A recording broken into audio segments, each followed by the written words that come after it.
Hey guys, welcome to the weekly episode 27. Sorry for the late start. I said 2 o'clock, but it's actually 2:30. Thank you for joining us. And we have here Mr. Juan Bagnell from Pocket Now. How's it going, man? What's up, guys? I got to bounce soon, so let's get into some news. All right. And of course, Mr. Warren Bowman from BW1.com. And no And audio. no audio. Okay, all right. So let's kick things off. I don't have a uselessness. I don't think there's any major uselessness. But let's start off with some of this week's topics. It looks like Warren is having some issues. Start off with one of the big ones again. I don't know what's wrong with Microsoft. Something's going on there. Something's up. Yeah, it's getting pretty ugly over there, isn't it? Yeah. Microsoft is going to lay off another 2,850 employees in the next 12 months. And Yeah, this is so- not. so- This Wait is a minute. not. Over 2016, that's 5,000, 4,000 people that they've laid off, something like that. I don't think it's up to 4. Is okay. The number's up there. I'm not even sure. In total, Microsoft has laid off 7,400 employees in its last fiscal year. 400 over the last fiscal year. Shit! Damn. Damn it! Are you guys just reading this now? No, I Well, just no, I didn't I- see the 7,400. Okay, so I only read the headline. Sue me. I didn't see the Phil's 7,400. being informed journalist. Yeah, not so much. No, but because I remember the last time we talked about this, they were laying off 1,800 people from mostly the Windows Phone side, Right side, yeah. mobility side of the Microsoft. I mean, that side's completely gutted now. We know that. So Yeah. So this is insane. Like that Microsoft will have cut this many people, and we wonder, what does this mean for future product development and what they're going to be working on or focusing on in the future? And it really does seem like it's Windows 10 and HoloLens, and that's pretty much it. Yeah, and servers. He's Well, server I mean, side has not been touched. I mean, in pushing forward into the new areas of stuff that we've been trying to discuss. Yes, yeah. It doesn't seem like they have any cohesive plan for mobility products. It's the Surface team, which is kind of keeping their hardware division afloat outside of Xbox, which we've seen some interesting ideas from them on Xbox, and then HoloLens. Yeah, I mean, it seems That's that a really way. lean Microsoft. It's very lean. Nadal wants to push everything out, into the software realm, Mhm. which is fine. But again, even Apple is the first company to tell us directly that hardware matters for a software company. If Yeah. you make software, you need hardware. So I mean, I don't know what they're trying to do, but Warren, you want to chime in here before we move forward, just because there's no need. This is mostly a play on that they're shrinking down their exposure to consumer services as much as they possibly can. Their money's been made in businesses as long as they sell server licensing, office licensing. There's several other products that they offer that aren't really consumer level products that they give out there that keeps their business afloat. That business is something that they don't have to worry about. That can sit in the back end, in the background, and just do what it does. Azure and all those other things, they can just sit back there and do. This is them gutting out and cutting off as much of consumer exposure as they possibly can. They don't really want to be in the mobile space per se as a hardware provider. They want to be there as just a software provider. This is one of the reasons why Windows 10 Mobile exists, but I guarantee you there won't be another one after it, most likely. Yeah. It's just there for convenience of right now until they kind of wean that service completely kind of off. I expect what is it, 7,400 employees in the last fiscal year. I expect more. They're gonna this is them gutting. It's gonna take usually guts like this are a 2 to 3 year process before they're gonna get to the 10,000 level or something like that. This is already year 3 of gutting. I mean, let's just be frank, right? This is not even year 1 or 2. This is year 3 of gutting with this. Well, when they were still under the bomber, that first year wasn't really a gutting as much as it was a constructing around everything. and changing the teams around. They laid some people off, but a lot of people they just did what Microsoft traditionally do, is just move you into move people around because they hire the best and the brightest, and they want to keep those people obviously within their company. When Nadella came on, this is when we started to see a whole lot more of this. Let's just cut you, and we're not really concerned about where you go.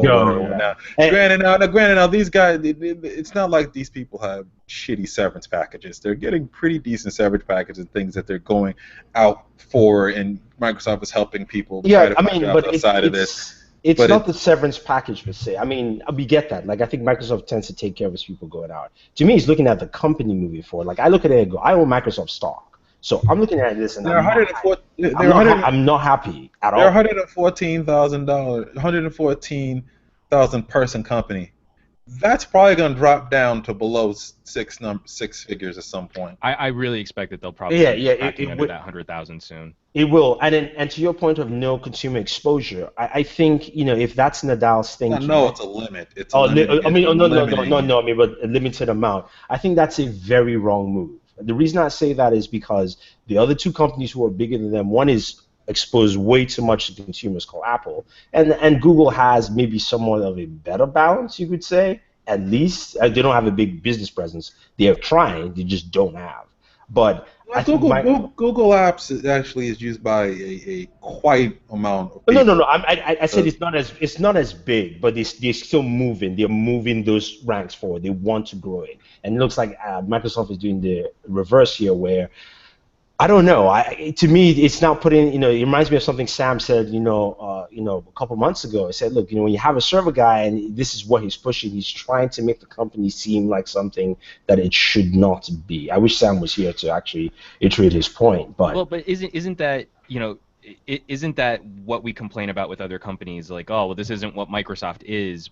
But under Nadella, isn't this what he thinks Microsoft should be? I mean, we saw the same sort of teething pains when we switched from Gates to Ballmer. Ballmer had an idea of what Microsoft should be to be competitive in this new era of computing, and he totally missed the boat on mobility. Nadella, I think, is skipping over some of the consumer-facing stuff to build backbone and infrastructure around services, which can then carry over into actual consumer application. I mean, when we look at what's been coming down the pipe for phones, we know that the flagship market is cooling off. We know hardware isn't as exciting as it used to be, and a Pokemon app can become the biggest talked about thing that we've seen in months. Yeah. So if Microsoft has good solutions for that mobility play, then it doesn't matter what glowing rectangle you use, you're using Microsoft services on that glowing rectangle, and that really does seem like a Nadella play. No, I think that's what it is. But then again, you're talking about a company who does a bad job in telling a message. So, No, I'm not saying that we don't have the same concerns. What I'm saying is, from the corporate perspective, Nadella's play does seem to be, we need people using Microsoft stuff, and it doesn't matter what hardware they use it from. I mean, true. I agree on that point. I just don't see them portraying that message properly because they don't do a good job at it now, or they never have in general. And speaking of which, I just have to plug this in here because I wish Sam was here. I think he would have explained this better. But he's on his third Microsoft ban, so stay tuned for an epic rant from Sam because he's gone through 3 bans and they've all died. I've only gone through 2, so. Actually. My first. Warren might join him. This is the third ban that I've had. I've only had to replace it twice. This is the third ban, so I'm on my third Microsoft ban. The funny thing is, because I've been doing a long-term sort of review of the Gear Fit, I haven't been wearing that as often other than going to the gym. I've only really worn a Microsoft band in the gym or when I'm doing exercising and stuff like that, and not really using it as a fitness, or as a daily, I'm sorry, not fitness, but as a sort of a daily smart band. So I'm wondering if that's a solution to just not use it a lot. Really? Then what's the point of buying the product? All right. Anyway, let's move on to the next topic. I think that's the most important point there is, what's the point of buying the product? I didn't, and I still don't use it. And I feel that's an important commentary to deliver for people who might be watching. Yeah. So moving right along. So wait. How do you buy a Microsoft band and how to use it? No, How he do said he didn't buy I it. didn't buy one. Oh, I thought you said So, you did buy it. And I'm like, I bought it, but I'm not using it. no, did No, no. not. The negative. All right, moving on. Apple sold its billionth iPhone. So nothing crazy there other than the fact that they've hit 1 billion iPhones in general, which is a big milestone. I don't think any company has hit that for a singular brand of devices, maybe cumulative devices altogether. But so it's a nice step, and we'll see what they do with the iPhone 7. We can transition over to that. Photos of the iPhone 7 are in the wild. They're everywhere. It's like hot cake. So really, I guess like when it comes to iPhone, the big question is, will this be a 2 model year release, or will we get that rumored unicorn iPhone Pro? See Which that? I think is becoming increasingly unlikely, but there's still people that keep popping up. You know, this is the larger iPhone with the dual camera sensor on the back. There's a play there to be made for an even higher resolution screen iPhone, like at that 6 Plus size, but with a proper Quad HD display. I don't have high hopes for Apple really surprising us, but there's the potential there for Apple to do something kind of cool with their lineup this year. Yeah, I mean the one thing to note is the this Lightning port as well as also the camera humps, the different types, dual camera, single camera hump. Well, from the renders that we've seen, or I mean the dummy and the models, the model units that we've seen, how much of a bummer is it that we're holding on to a very similar iPhone body style, but that the lens and the camera bulge on the back of the regular sized iPhone is just going to get bigger? Like that's kind of a bummer when we look at Apple design. Like I expect more from Apple there to But polish up those edges to clean up that look.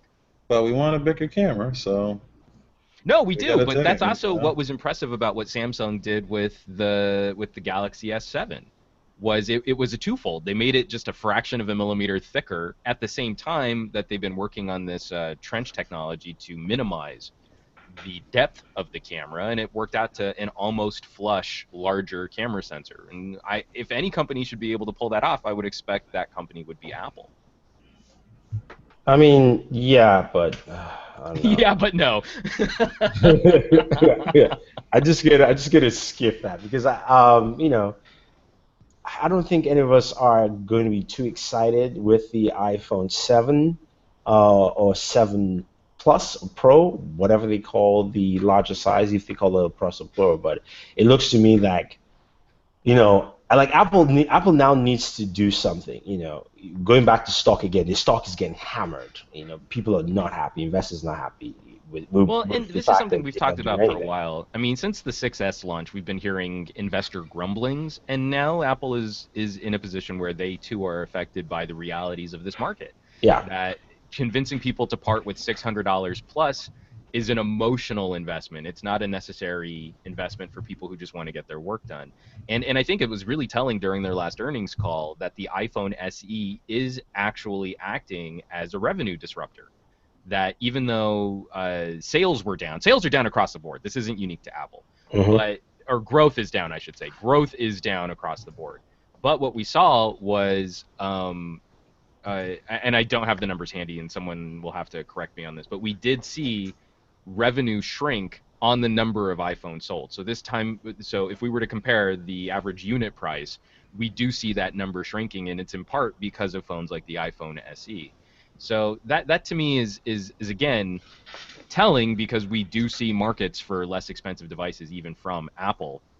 And this notion of like, well, you've got to spend $700 to have, a really nice experience isn't necessarily true anymore, which hurts Apple even more because they have to then weigh even more of the value on the iPhone on things like fashion and style and lifestyle, which an iPhone that looks exactly the same as last year's iPhone isn't going to satisfy people emotionally Hmm. if it looks so similar to last year's phone. No one's going to pull that out of their pocket and go, ooh, is that the new iPhone? From a distance, it's going to look the same as the iPhone that we've been seeing for the last 2 years. Yeah.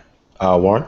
Um, as people are getting disappointed about what the new iPhone's going to come with, because pretty much next year's phone is going to be the one they're going to really do, I think, redesigning and adding several different features and such sets to it.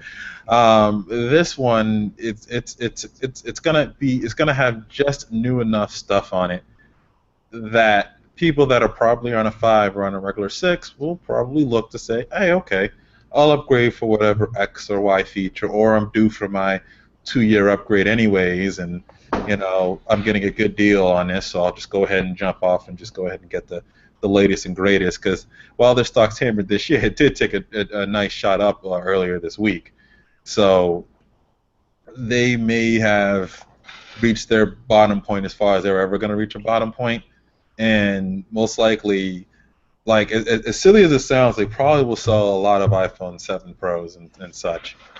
Yeah, I think they the will stock drop the Pro name this year. I think it will help. Well, that's why we saw iPad growth, and we saw, and it was marginal, but not marginal. I mean, it was significant, but it wasn't like explosive growth. But we can hinge that we saw that iPad growth on a limited market of people that were interested in getting iPad Pros, and that a number of those iPad 2s, which are out in the ecosystem, are probably getting to that failure point at this stage. So it made sense to go, instead of like getting an iPad Air, you go for the iPad Pro, maybe the iPad Pro 9.7. But across the board, the only other area that I believe we saw any growth in at Apple was services. So software. I mean, Macs are down, iPhone sales growth is down, iPads are doing well, and then it was, Apple Music and other software services that they can monetize seem to be on the rise. I mean, it's in the end of the day, it's for them. They're still going to do well in this, regardless of what we may think about it. We want them to do something exciting, but they're at a point where it's not. It's best for them to wait another year to do it, and have the hype and hysteria around that. Because in the end of the day, they rolled out the SE phone to satisfy these apparently people that were whining about the iPhones were too big and the size. Where are they at? Where the SE sales haven't skyrocketed that much that people gave a damn about going out and grabbing that phone. So it's obvious to me that those people that are probably holding on to their 4s and 5s are using, maybe they say size as an excuse, but they're probably just waiting for a reason to jump to the bigger phone, a reason for that the 6 maybe didn't satisfy them and the 7s probably do. And that's probably when they'll look at the 7 and say, oh, it has a better camera, it has this, that, it has all the features of the 6, and plus these extra features there. So in total, all those features that I had between the 6 and now the 7 that are all on this 7 are better than what I have on my 4 and my 5. Now it's worth it for me to upgrade. Well, I'll put it this way. The last 2 years of Apple equals what Samsung had last year with the Galaxy S6. That's because Samsung does a better job of spitting new features to people, even though it's marketing the same damn phone. They're just better at marketing it. Because the 6 and the 6S are, you combine them together, it's the same lacklusterness as you would go with the S6, where we lost waterproofing with the S6. We lost a couple of features, and Samsung, with their S7 this year, really recorrected a lot of things and set the ship forward. And speaking of Samsung, moving on to the Galaxy Note 7.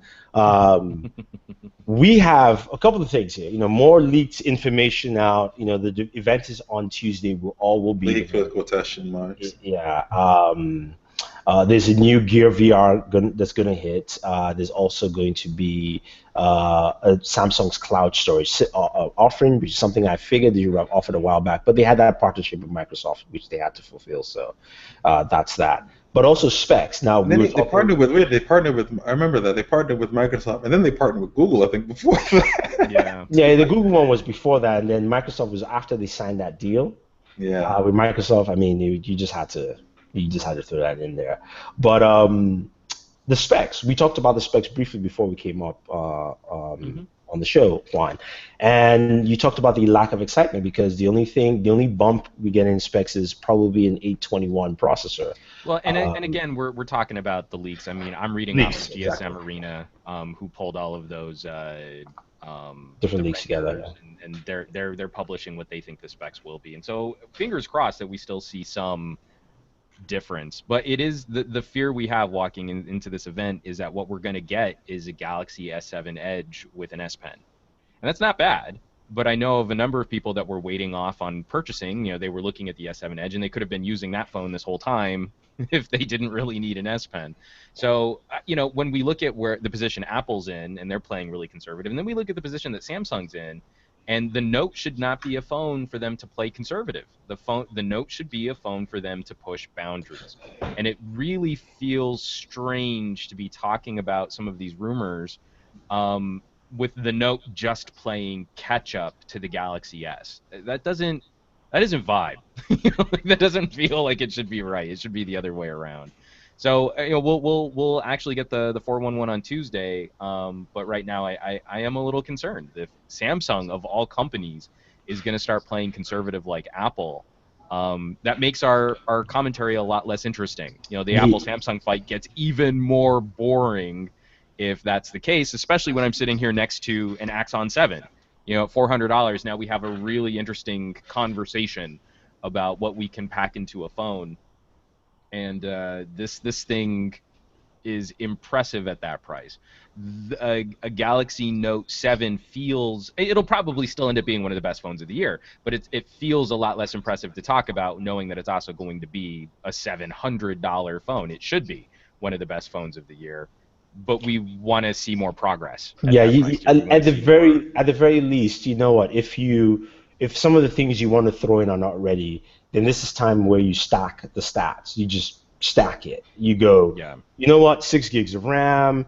That 823 you were saying, just throw it in there. I mean, if it doesn't work, we'll complain. And that we've been seeing those rumors popping up that the Galaxy S8 might deliver a 4K display. Yeah, that really feels like that could have been a Note thing, not a Galaxy S thing. And exactly, again, if we're going to have that flipped around where the S becomes the more impressive technology platform, then why wait for a phone to release at the end of the year opposite the iPhone? Why not just use the best that Samsung has out at the beginning of the year? And for those few people who need a productivity device that supports a stylus, well, they can wait out to the end of the year, but the rest of us can get on an earlier release schedule. Mm-hmm. Well, in the end of the day, it kind of makes sense for them to do that from a business standpoint. Because no matter how many Notes sell, they always sell more Galaxy S's than Notes. So if you remember, they went through the S5 where they were having some issues with sales at that point.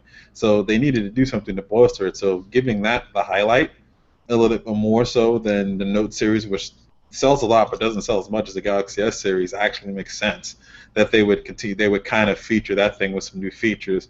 While with the Note series, you're essentially getting the same features with an upgraded S Pen and whatnot with it. But I mean, there isn't that much they can do differently inside of a Note versus what they can kind of the Galaxy S series. There's more room to try something new and flip something different. The Note is kind of what it is. It's been the same kind of thing since pretty much the Note 3, outside of the hardware. I disagree in that the Note was their platform for testing every new technology until we got to the Galaxy S6. Yeah. The S6, you're absolutely right. The S6 is definitely a very aggressive response to what happened with the S5. But look at what we got that year after the S5. We got the Note 4. And I still hold the Note 4 up as being one of the best designed and built phones of all time. And it was the first time that we got optical image stabilization in a camera, and that camera shooter set the stage for every Samsung shooter that we got after that. The S6 still caught up to the Note 4 in terms of camera prowess. We got that amazing Quad HD screen. We got I still think it's the best combination of build materials, a grippy backplate with those really ruggedized metal corners on the edges of the screen. And the S Pen was very aggressively built into Samsung's TouchWiz stylings there. But to your point, Warren, I think you're right, because what did we see last year with the Note and the S6 Edge Plus? We saw a number of markets around the world that didn't have access to the Note at all. Yeah. So I still don't think it's out of the question that Samsung might be looking at how can they slow burn and sort of walk away from the Note being anything separate from the S and S Edge variants of the phone, and that we might see some future device point where Samsung's got a major release at the beginning of the year, and then maybe that phone has stylus support, but we don't have a separate line of phones that you build just to include the stylus. Yeah. Now, one thing I will mention, more rumors, GSM Arena is putting that up, is that it will launch in Europe on August 16th. Europe is usually after most especially after the US and Korea, where it is day one in Korea. So most likely it's day one in the US. I'm just guessing. I don't know, but I think that's where things are leaning towards with this device launch. Because if you look at the rumored specs and what you're getting, like we all know, you were getting an Edge with an S Pen. So I don't think there's much. Yeah. There's much there. I'm still holding out. Maybe they have something coming down the pipe that's going to surprise us, or maybe it's going to be about bundling accessories. Like, it would be cool if in addition to getting that S Pen, you also got a Gear VR or Yeah. a Gear 360. So that it's something it feels like you're taking advantage of the Note hardware in a way which is different than what you could do out of the box with the Galaxy S7. And maybe that's the way that Samsung gets around some of these other companies like Motorola. And Motorola with their modular backplates, their modular accessory system, Samsung has some killer accessories, and maybe that's how they're going to take advantage of that conversation, and that's what they're going to do to spruce up or make the Note feel a bit more exciting. Before you run, because I know you have to Yeah, run. I do got to bounce here in just a minute. Quickly, we can move to our next topic because it's your favorite device, the LG V10, which is why I was like, no, you can't run yet. You got to stay. Right.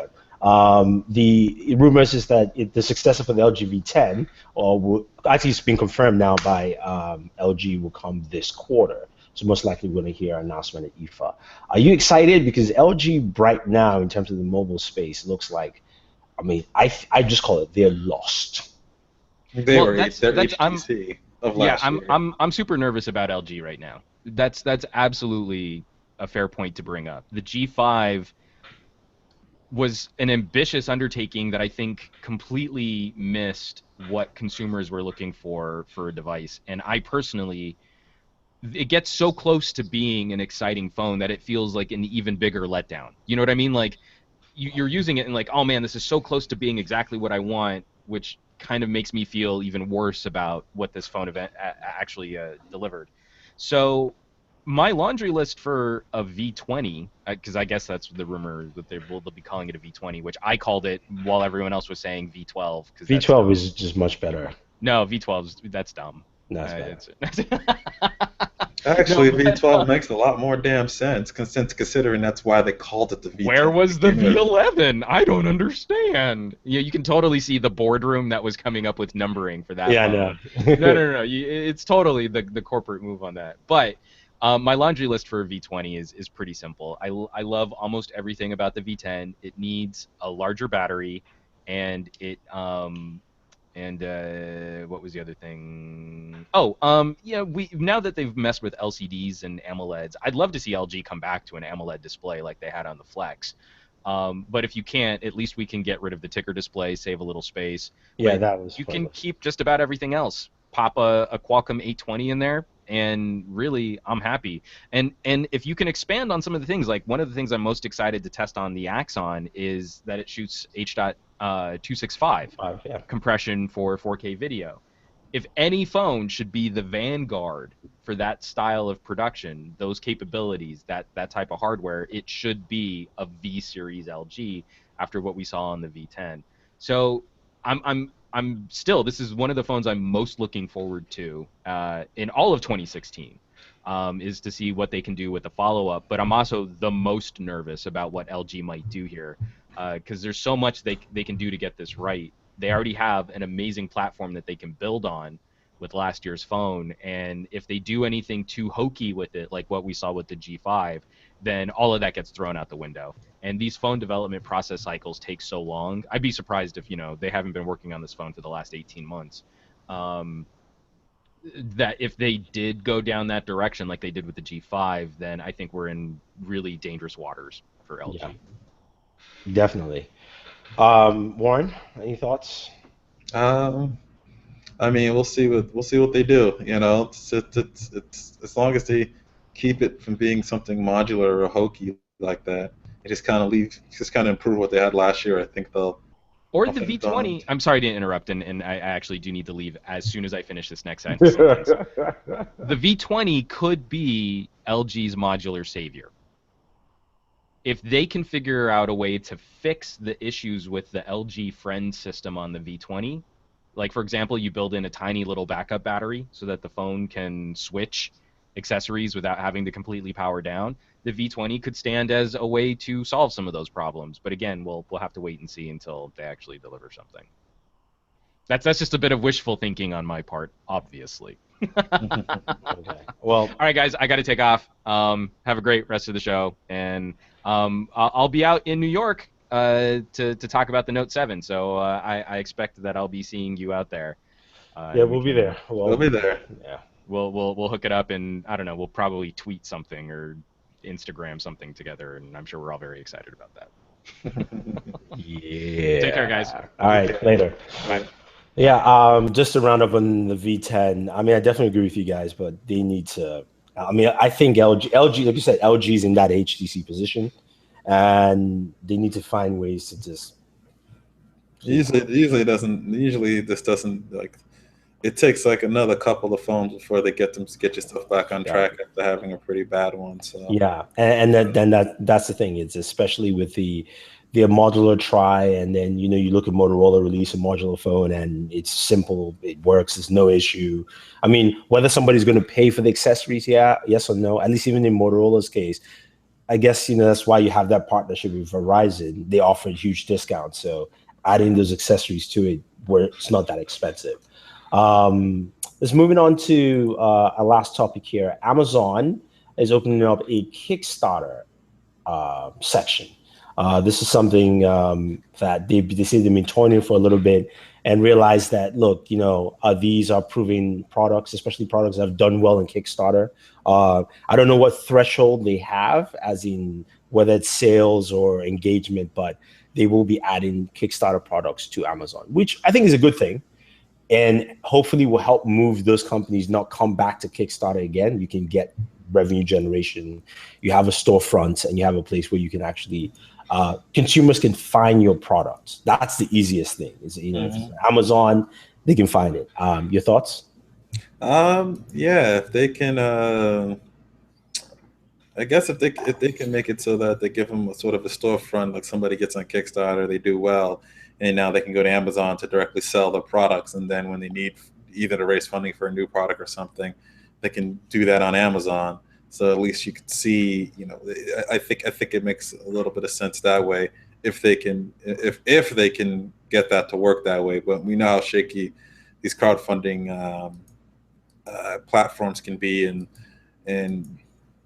you just never know. It's one of those things that I just never know with those. I mean, it's true, but I think one of the things you get as a benefit of Amazon is that I think Amazon is probably going to stipulate that it has to be warehoused with Amazon, which means you have to hit a certain quota of products in there.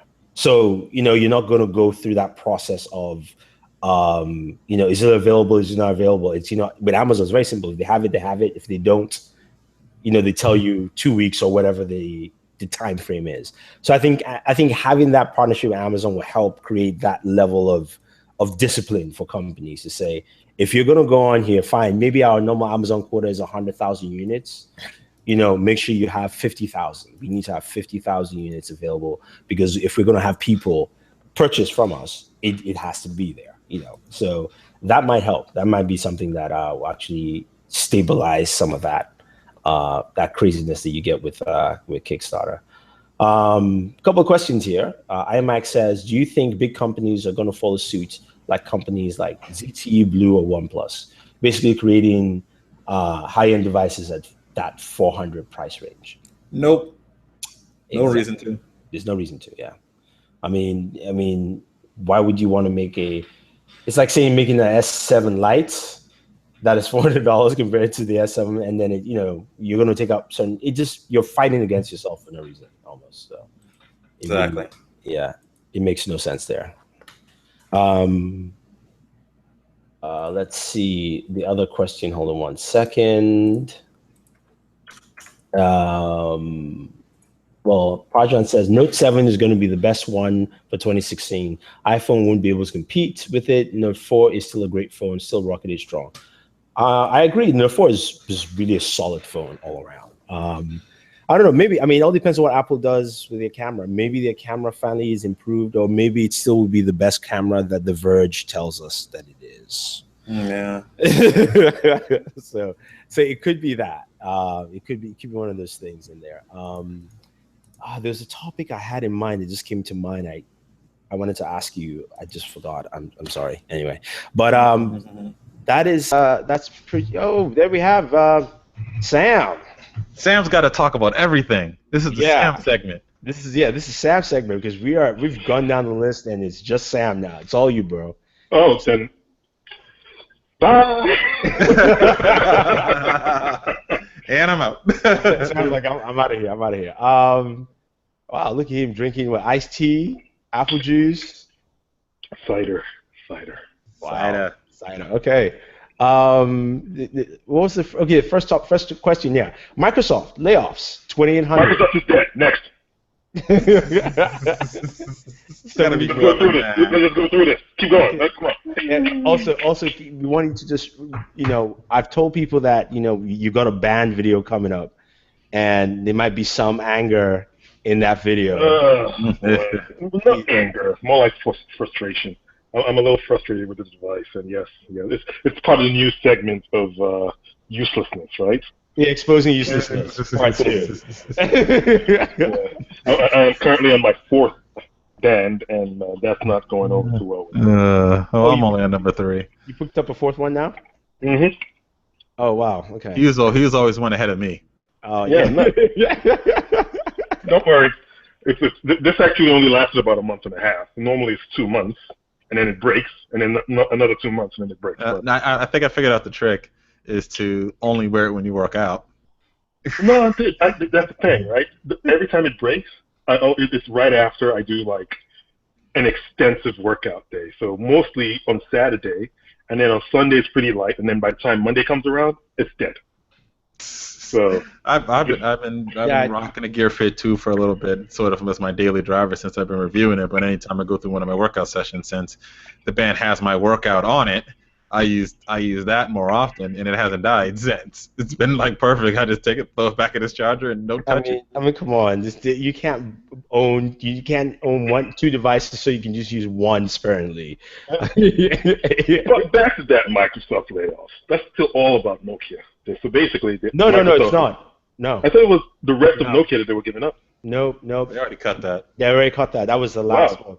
So this 28,000 people, where are they from? 900 are from the sales team.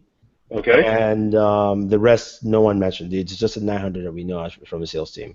Oh, I said this was going to be more about Nokia stuff. So who knows? Maybe Microsoft is finally giving up on, on just devices in general. Maybe they're just going to be a service company. Focus solely on corporations, and then stop making crappy hardware. And maybe the Xbox division. Maybe we don't know. Maybe let's start going out there. Maybe Scorpio is doing so bad, and they fired everyone, and it's never going to get released. So that's Sam with rumors right there for you guys. Let's start some rumors, because Microsoft is definitely prone for rumors right now. I don't understand what Satya Nadella is doing, but whatever. Moving on to iPhone 7. Pre-orders. Next one. Is that are you drinking hard cider there, man? Just trying to make sure. What other cider do they make? Yeah. No. I mean, I'm just saying that, like, I'm just making sure that everyone knows that iPhone's dead. Nah, the fact that Samsung is outsold the iPhone 6. 6S, yeah. And now they're coming out with a 7 that potentially is going to piss off a lot of people. To me, it's just, I don't know. I think the iPhone's not gonna get back to the top of the heap like it normally used to. Maybe the first couple of weeks or the first couple of months it would, and then Samsung's just gonna come back and sweep it again. I think you're going to see a lot of skewed reviews for the iPhone 7. I think Apple is going to go out of its way. When do you not see a skewed? No. Away from even the core people who skew reviews for Apple, which is everybody that's big. I think we're going to see Apple push more to a few other segments where you're not expecting, just so that they can get that extra hype, if you will. Because they have a competitive advantage in that when it comes to smartphones as we know it, they are probably the first major developers of the smartphone as we know it, which is basically no touch buttons, basically flat screen touch. They kind of gave that to us. So getting to a billion, to me, yes, good on them. They did a great job. They innovated, but they're getting to a billion mostly out of work they did probably 5 years ago. You know, for the last 5 years, or I'll say let's be more generous. For the last 3 years, they haven't done anything to escalate them or basically to accelerate them to this 1 billion. They've basically just ridden the innovations that they've had for the last, prior to the last 3 years. So, yay, Apple gets to 1 billion, but I don't expect them to move this fast in the next 10 years to get to 2. Okay. Moving on to Samsung. What is, of course, the event, of course, is on... Samsung and this sold out, yes. Yes. The event is on Tuesday, and we're all going to be there. Rumor is Samsung's going to have a cloud service. That's one. There's going to be a new Gear VR. Specs are in line with the Galaxy S7, other than, say, a Snapdragon 821, which is a slight bump, if you will. Are you okay? I know you. I mean, you're the Note guy. You're the one who loves the Note like no tomorrow. Well, realistically, yes, I like the Note. Anything they can do that's new and more innovative with the Note, as long as they keep the camera still just top of the line, I'm happy with it. I use the Note for work. I use the Note for play. It's just perfect for someone like me. So I'm really looking forward to seeing the Note 7 with this Samsung Cloud service that's coming out. The only thing that keeps ringing in my head is just the fappening, man. The fappening. You know, the stuff that happened for iCloud, where people basically got all these celebrity pictures and whatever was out there. Samsung might be better off because it does have locks, and maybe they have a better way of thinking about security. But anytime I see cloud service, I'm like, geez, another cloud service tied to your phone. Nothing can go bad. Nothing can go bad, right? But yeah, we'll see. I think it's a good addition to something like like the Note series. If they provided initially with the Note series, that makes more sense because that's very work focused. If you can basically save all your work, like your your notes and whatnot, to the cloud and just have it on all your devices, that's great. Currently, I do it through Evernote. Currently, they do it through Evernote. So you can link your S Notes to Evernote and also link your OneNotes to Evernote, and then have Evernote be that place where all your notes are stored. But if Samsung can do something quite similar with their cloud service, then it might be something that actually benefits people who either don't know of Evernote or don't want to use the Evernote service. So we'll see. Okay. LG V10, the successor, coming this quarter. Well, I never used the V10, so yeah, I think you guys probably know more about the V10 than I do. But if it's still very content creator focused, I think it would do well. I think you guys really liked it. The people who I know who actually used it liked it pretty much. So. Yeah, that was Juan, and he's gone. And then finally, missed Juan. And finally, Amazon is opening up its Kickstarter section. Well, you know my thoughts on Kickstarter. I've always been the person who says that Kickstarter needs to be, kind of regulated. And I think this is going to bring it to the forefront. People are using services like this as ways to bypass actual fundraising that requires them to have, business plans and almost, prototype projects. Business plans. So if Amazon can, I'm sorry, go ahead. Business plans. He just laughed. So if Amazon can create an environment where it's more structured, good for it. But I think the government is definitely going to start paying more attention to more Kickstarter and Indiegogo type services, especially when a company as big as Amazon starts it. Because there's big money that goes through this. There's huge money that goes through this. People raise millions of dollars to make products, and sometimes these products never show up. So it's no longer about... Suck. Yeah, or it sucks, but it's no longer about the idea that, you're not buying part of the company. It's the idea that you have this company that is raising millions of dollars without any checks and balances. Pre-order. You know? Exactly. It's a pre-order. It's a giant pre-order business. It's a pre-order. Yeah, it's a pre-order. Yeah, I mean, it is. But let's move on to more important news. Some really, really structurally important news. Oh, boy. Game of Thrones is now officially confirmed, which we knew, ending in season 8. Makes sense. Makes sense. And you know what? Bravo. You know, I think this is definitely the way things should go. A series should come out, have a start, know where the middle is, and know exactly where the end is. You know, no more in the middle saying, oh, we don't know what's going to happen or whatever. No. There's a book that this thing is based on. The book's going to end. The series is going to end. Enjoy it. If you want to go back to the world, go back and watch reruns. End of story. I like that. That makes more sense. That makes a lot of sense. Warren? Yeah, I mean, we knew it was coming. They're splitting the last 2 seasons up and giving us longer episodes, more content, more value out of it.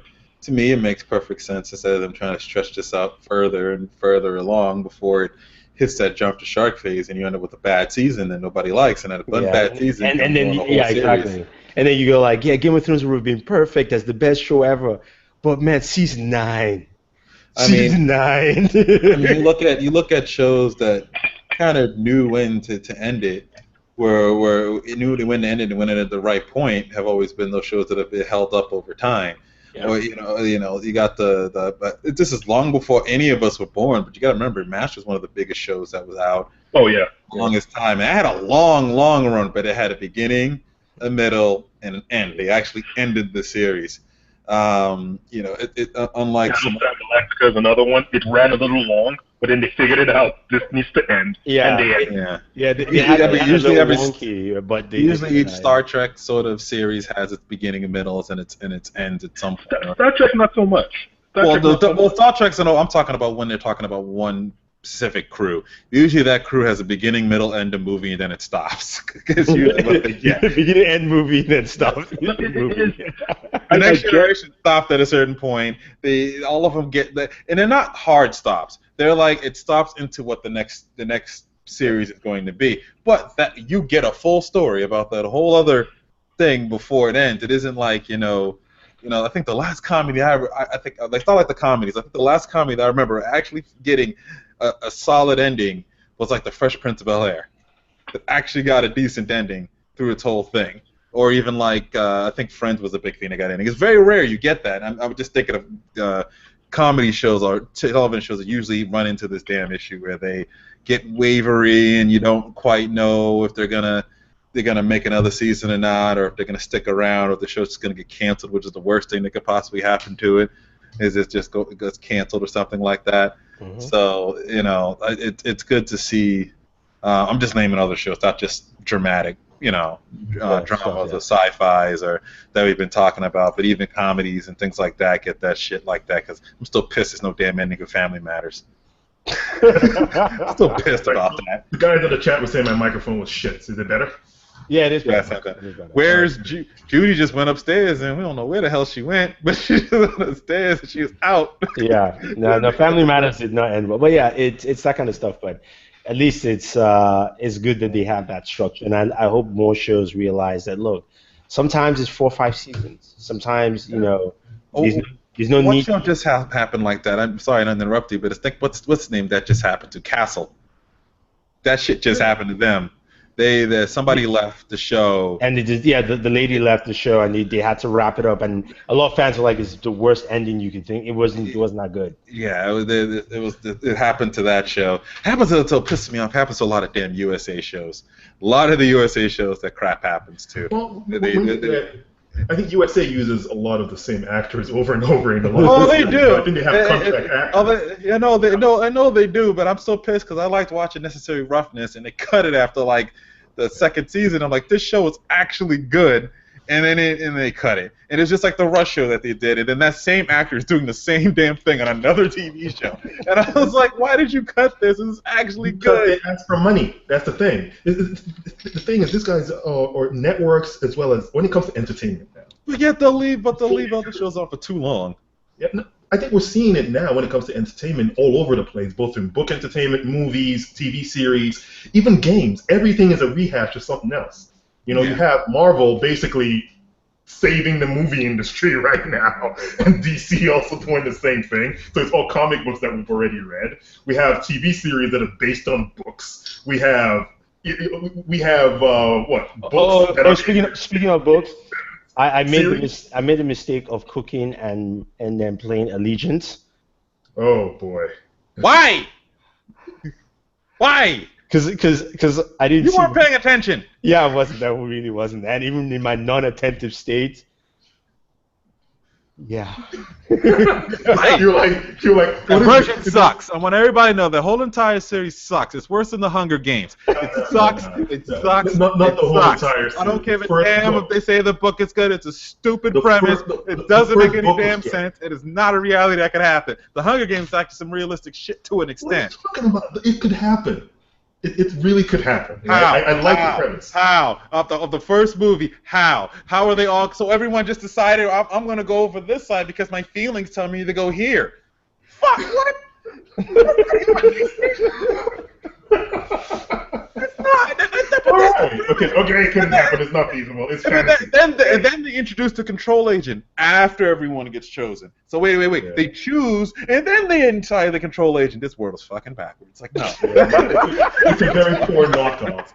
It's a very poor knockoff of Hunger Games. It is. The thing with Hunger Games, at least a line of shred of credit I can give it to, is that at least after the first one, they expanded the world that was actually in, and it became its own little thing. Granted, the history of the world makes no fucking sense, but at least 75 years of that bullshit makes no sense. But at least it's plausible versus the shit that goes on in Divergent. But you can see, basically, Divergent to me is a knockout version of what's the name of that vampire or whatever. Twilight. Like Twilight. And now we have another one that's a knockout version of the knockout version. So it's just, come on. It's like we're living in a world where people don't know when to just end with an idea and come up with something original.